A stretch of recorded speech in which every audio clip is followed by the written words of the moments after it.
एक बार सभी उठ के वापस बैठ जाए, बहुत देर हो गई बैठे बैठे।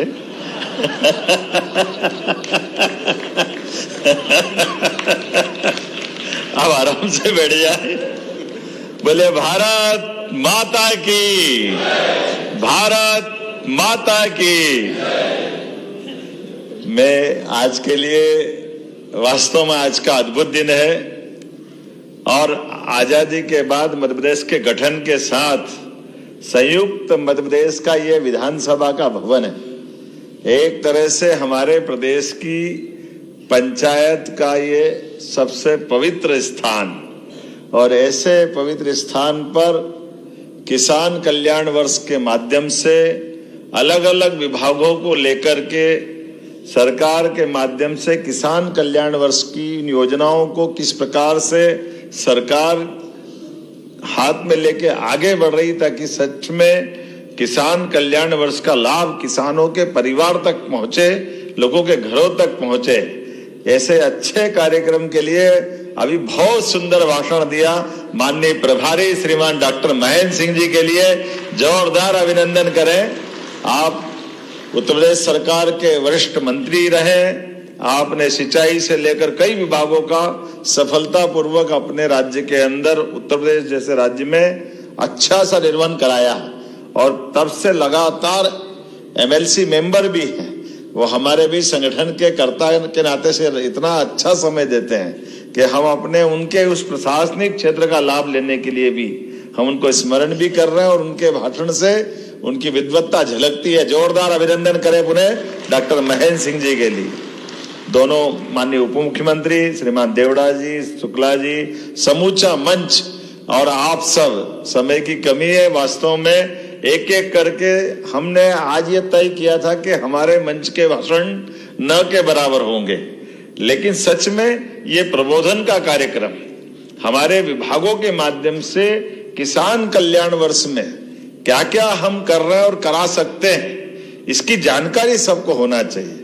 और जानकारी होने में भी उसका सरलीकृत रूप से एक विभाग पूरे साल अच्छा खासा कई सारे काम करता है, लेकिन 2 मिनट से 5 मिनट में इसको समेटना, ये जो समय की बाध्यता है उसके कारण से वो अपनी बात पूरी रख रहे हैं। मुझे याद दिलाना पड़ा कि 5 रुपए में बिजली का कनेक्शन भी जरा ये तो बोलो। वो अपने किसी को, पूरे देश के अंदर एकमात्र राज्य है जो किसान के लिए बिजली का कनेक्शन लेना है, कृषि पंप का, तो विभाग केवल 5 रुपए में कनेक्शन दे रहा है। जोरदार अभिनंदन करें। ये अपने इस बात की प्रतिबद्धता है कि हाँ, हम किसानों की सेवा करना चाहते, किसानों के बीच काम का माहौल बनाना चाहते। और एक एक विभाग जितने अच्छे ढंग से माननीय महेंद्र सिंह जी ने बात कही है, कई कुछ बातें व्यवहारिक रूप से भी मैं बात करना चाहता हूं। अब जैसे होम स्टे टूरिज्म वालों ने कहा है, तो टूरिज्म के माध्यम से हमारा करीब करीब शहरी क्षेत्र में लगभग 13 अलग अलग धार्मिक पर्यटन के हमारे केंद्र बन रहे हैं। बाबा महाकाल के मंदिर से लगा करके सलकनपुर, ओरछा, दतिया, जहां जहां भी हमारे देवस्थान बन रहे हैं। अब आप अंदाज लगा लो कि होम स्टे में होना क्या है। ये कभी कभी अंग्रेजी के शब्द हमको अपने सीमितता ला देते हैं, है कुछ भी नहीं उसमें। अंदर जाके देखो तो आपके रहने का 4 कमरे का मकान, 4 कमरे और बनाना है, तो 4 कमरे बनाओ या 2 कमरे बनाओ, 2 लाख रुपया प्रति का मकान तो आपको दे ही रहे हैं टूरिज्म वाले। तो अगर आपने कमरा बना करके रख लिया और अपने घर में मेहमान रखने की व्यवस्था कर ली, तो ना तो आपको बिजली का कनेक्शन कमर्शियल करना है, ना आपको होटल का लाइसेंस देना है, बाकी कुछ भी नहीं करना है, बल्कि 20 लाख तक की आय भी आपकी उसमें जीएसटी से बाहर कर दी है। तो ये जो अपने घर के आसपास लोगों को रुकवा करके अपनी आय बढ़ाना है। अब ये आम के आम गुठली के दाम ही है ना। कभी कभी अपने में से कोई अपने कार्यकर्ता भी बहुत सारे हैं जिनके लिए हम इन प्रकार की व्यवस्था में उसकी आर्थिक ताकत बढ़ा सकते हैं। और ये होम स्टे वास्तव में बहुत चल रहे हैं। अभी तो ऐसा हो गया कि कई जगह धार्मिक शहरों में तो टूरिज्म को जो आंकड़ा बता रहा उस आंकड़े से 10 गुना ज्यादा है, बड़ा आंकड़ा है। और ऐसे ये केवल एक सेक्टर में नहीं, हर क्षेत्र में भी। जैसे लघु कुटीर उद्योगों की बात आई तो अभी वो बताने के लिए समय कम पड़ गया। आप फसल लगा रहे हो, लेकिन फसल के साथ आपने मधुमक्खी पालन कर लिया। अब मधुमक्खी पालन का डब्बा ही तो रखा है, आपको शहद बनना चालू हो गया, और शहद बनते बनते आपकी आमदनी चालू हो गई। ऐसे दूध उत्पादन के लिए भी सच में पूरे देश के अंदर सबसे अच्छी संभावना मध्य प्रदेश की है। इतना बड़ा हमारा, आपने आंकड़ा सही बताया, खेती के अलावा बहुत बड़ा हमारा फॉरेस्ट का इलाका है, लेकिन पशुपालन तो हम हर जगह कर सकते हैं। पशुपालन में क्या आपत्ति? और उन्नत पशु जिनकी अच्छी दुधारू क्षमता हो, दूध देने की ज्यादा ताकत हो। अब इसी के भरोसे तो हम दूध के लिए ही और मार्केट बना रहे हैं। 9% का संकलन अभी है, इसको 20% तक ले जाएंगे। लेकिन राज्य अपना एकमात्र ऐसा रहेगा इसी सत्र से, जो पहली से लेके 8वीं तक के बच्चों को स्कूल में दूध फ्री पिलाएगा। यह अपनी सरकार की योजना है। यहाँ हम कुपोषण भी दूर करना चाहते हैं और दूध की खपत भी, अपने राज्य में दूध का उत्पादन हो रहा है तो वो दूध का उत्पादन भी यही होना चाहिए। अब आप अंदाज लो, दूध की फैक्ट्री हो या फूड पार्क की कोई फैक्ट्री हो, तमाम प्रकार की फैक्ट्री के लिए अगर 50 लाख की योजना, तो 25 लाख तो वैसे ही माफ, 50% तक अनुदान आप ही की योजना हो के बलबूते पर। और एक ये नहीं, जैसे अभी आपने सही कहा कि हमारे जो गौशाला हैं, अब ये अपनी सारी योजनाओं को लेकर के जितने विभागों ने अपनी बात कही है, नीचे तक जाने के लिए ये कार्यशाला सब प्रकार के लोगों को जोड़ करके बुलाई गई, जिसके माध्यम से अपने सभी माननीय विधायक भी बैठे हैं, बाकी भी सारे अलग अलग प्रकार से कृषि क्षेत्र से। अब अपना तो राज्य लगभग 80% से ऊपर कृषि प्रधान ही तो राज्य है, और इसमें भी राज्य की आबादी का 60% से ज्यादा हिस्सा इस सारे विभागों में आ जाता है। अभी बाकी विभाग में तो गए ही नहीं। अभी मैं देख रहा था कि मेडिकल टूरिज्म बाकी रह गया। अब मेडिकल टूरिज्म के भी 2 हिस्से हैं, आयुष्मान भी है, एलोपैथिक भी है। ऐसे में 8 अपने नए आयुर्वेदिक महाविद्यालय अपनी सरकार खोल रही, कुल तो 13 खोल रहे हैं 2 साल के अंदर। और ये सच में, जैसे इरिगेशन डिपार्टमेंट ने बताया कि हाँ, हम जो कह रहे हैं वो करके दिखा रहे हैं कि 5 साल के अंदर 100 लाख हेक्टेयर का रकबा सिंचित करके अपन जमीन पे उतारने वाले। इसमें कुछ गलत बात नहीं। दूध केवल 1.5 साल 1 साल के अंदर 25% हमने बढ़ा दिया है। कहाँ 8 लाख का कलेक्शन था, कहाँ हमने 12.5 लाख तक पहुंचा दिया। दूध के ऊपर किसानों की और खास करके उनकी आय का हिस्सा देखो तो प्रति लीटर दूध 5 रुपया उसका दाम बढ़ गया। कहाँ वो दूध का पहले जो इसकी आप अंदाज लगा लो कि पूरा इतना 12.5 लाख लीटर रोज कलेक्शन हो रहा है और 5 रुपए लीटर उसका भाव बढ़ा है, तो आप बताइए उसके घर के अंदर उसकी आर्थिक इकोनॉमी बढ़ी कि नहीं बढ़ी? वो पूरी बदल रही।